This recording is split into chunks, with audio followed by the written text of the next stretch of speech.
Just your reaction to signing today. I think just a lot of excitement. Kind of reminds me a little bit of back in the draft. It's just, it's something that I've obviously been dreaming of my whole life. And, hopefully this is just the start and, all the hard work is, it's paid off. But I think at the same time, I've still got a lot to prove. And, just super thankful for, everyone that's helped me get here. What has the last week been like, Jacob, in having to make this decision, and how difficult was it?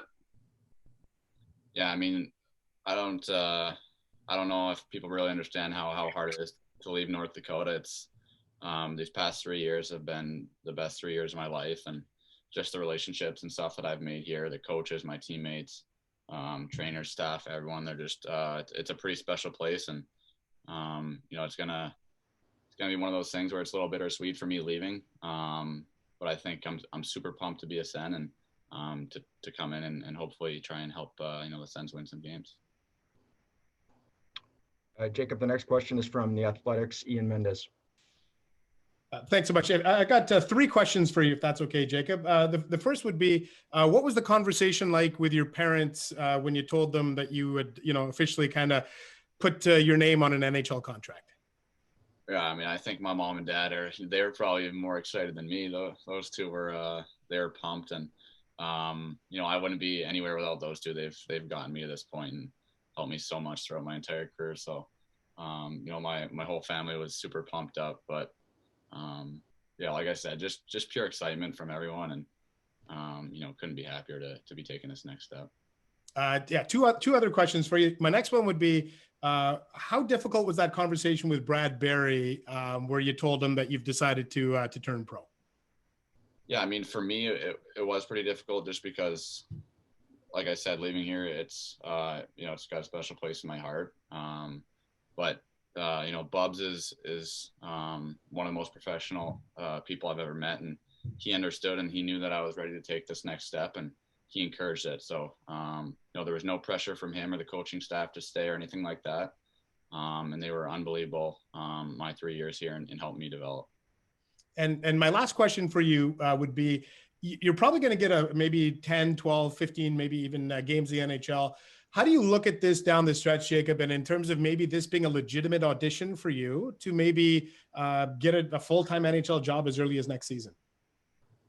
Yeah, I mean, for me, it's, I know nothing's guaranteed in the NHL, and, Ottawa's got a lot of, super good players in the lineup. And for me, it's about coming in there and, being confident in my abilities. But I think at the same time, being willing to be flexible with the coaching staff and, all my new teammates, and kind of just figuring out, how I can best help the team, and, kind of go from there, and just, making sure I put in the work every day. Jacob, the next question's from Sportsnet's Wayne Scanlan. Go ahead. Well, hi, Jacob. Congratulations on the contract. Just wondering what your plans are now logistically. Do you fly into Ottawa? Is it tomorrow? And then what can you do to stay sharp over that 7-day period when you have to be quarantined? Yeah, I fly out tomorrow morning. I think I'm leaving Grand Forks at like 8 o'clock, and got a 4-hour car ride to Minneapolis and then heading out of there. But obviously I'm going to be in a hotel for 7 days, not having access to ice. Hopefully I can get some workouts in. I'm not exactly sure what the logistics are in that, but if not, I'll be doing what I can to stay in shape in my room. But, obviously, like, not being on the ice, it's, working out off the ice is a little different. So I'm definitely going to, have a little bit of rust when I first step on the ice, but I think I'll just be so excited and pumped up that, I'll forget about not playing for 7 days. Thank you. Jacob, the next question's from Marc Brassard at Le D. Go ahead, Marc. Yeah, hey, Jacob. Just a couple for you. First of all, how heartbreaking was it to lose that 5 overtime game last Saturday? Yeah, it was really tough. And I think waking up the next morning, it was almost like I was in a dream, and I couldn't believe that it actually ended that way. And just like the roller coaster emotions of us tying it up in the last minute there, scoring 2 goals, and them getting a goal called off because it was offside, and like there was just so many emotions in that game. And Definitely a tough one to lose, but I think that's something in 10, 20 years that I'm going to look back on and realize that I was just thankful to be a part of that experience. And it was like nothing I've ever experienced before. So just a pretty cool thing to be a part of.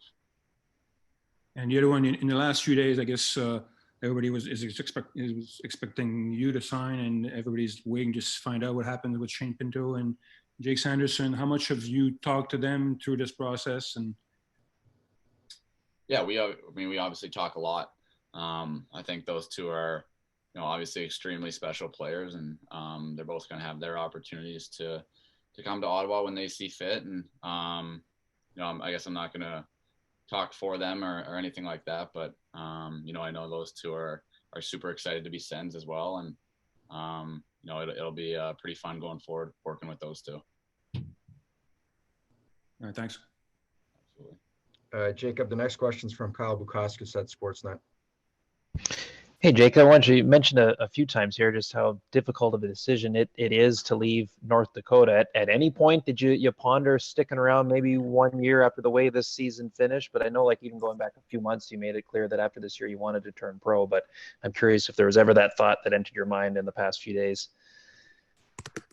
Yeah, I mean, I think I'm ready to, to take that next step and go to Ottawa, and I've been excited about it for a while. But obviously, I think, this season, I wasn't trying to think too much about the decision. I think I was just really trying to enjoy my teammates, enjoy the coaches, and, the rest would take care of itself at the end of the season. But, yeah, like I said, this place is, you ask anyone on the team that, that's a senior that is signed early, it's not a place you want to leave. And, I'm super excited to go to Ottawa, but obviously going to, have all these guys and the coaching staff in mind going forward.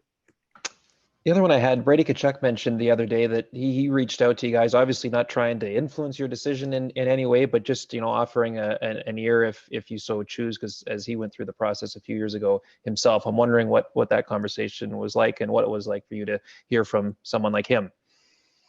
Yeah, that's pretty special for me. I got drafted with Brady that year, and he's done a really good job of kind of texting me every once in a while and making sure I kind of feel in the loop and just asking me if I need anything or if, I ever want to talk about Ottawa or anything, that he's open to doing it. So he's been unreal for me. And actually I had a few guys text me, Shabbat and Colin White also texted me. So, that meant a lot to me that those guys took the time out of their day to, send me a message and say congratulations. And, just said that if I need anything, I can contact them. So it's pretty cool. Jacob, the next question's from Matt Tidcombe at Senators.com. Hey, Jacob, just one question for you. Just how ready do you think your game is for the NHL? Yeah, I mean, I think I'm pretty confident in my abilities. And, like I said before, signing doesn't guarantee me anything at the end of the day. So I've got to go into Ottawa and, put in the work and show that I belong. And, I think I'm ready to do that. But at the same time, like, I'm willing to roll with the punches and, do what I have to do and take advice from the coaches, take advice from some of the older guys. And, obviously it's a jump from college to pro level. There's no doubt about it. So, I'm not oblivious. I know there's going to be a, little learning curve, but like I said, I think I can go in there and help the team. Jacob, the next question is from Sylvain St-Laurent Le D. Hi, Jacob. You said a few times that UND is not a place that you like to leave. For people who haven't been on campus, who haven't seen the rink or haven't experimented, can you sum up exactly what you're going to miss the most about that place and why you don't want to leave it? Yeah, I think, man, when I first came to UND, it was like the goal is just to come in and try and turn pro as quick as you can. I think that's any kid's dream, to try and make the NHL as quick as you can. And then when I got here, I almost realized, like, that's part of it for sure. You want to make it pro, but like, I never realized, that this place, basically my expectations went from, expecting to have a little career and, maybe have a good time, meet a few people and move on. And I think it turned into so much more to where, the relationships with the coaches, my teammates, everyone within the organization, I think that's what I'm going to take from it. It's not what makes North Dakota so special is not the facilities. It's not, the huge rink. It's the fans, it's the people, and just how much everyone cares about you. They want to make you a better person and a better player as well. So, that's something I'll never forget. In that sense, can you say that maybe picking that place out of, everywhere you could have played hockey as a young man, maybe prepared you better for what comes next in the NHL? I think for sure. I think they've prepared me so well in terms of, obviously helping me develop my game on the ice, but off the ice, learning to just be a good teammate, care for each other, and kind of go that extra mile for your teammates. And it's just such a cool culture around here, and being a part of it was something extremely special for me. Thank you. The last remaining hand I heard that I see is Callum Fraser at NHL.com. Jacob, how much discussion has there been with the coaching staff or management in Ottawa so far? Like, have they discussed a potential role or what they're expecting from you? I wouldn't say exactly that far yet. Obviously, DJ and I've been in contact with DJ and Pierre, and they've been awesome with me through this whole process. And me obviously deciding to come back last year and not sign, and they were just really good about let me do my thing, let me develop, and I'm just excited to get in there and get to know those guys a little bit more personally, and kind of go from there. But no, there hasn't been any talks about an exact role quite yet, or ice time, stuff like that. So that's something I guess I'll kind of find out more of.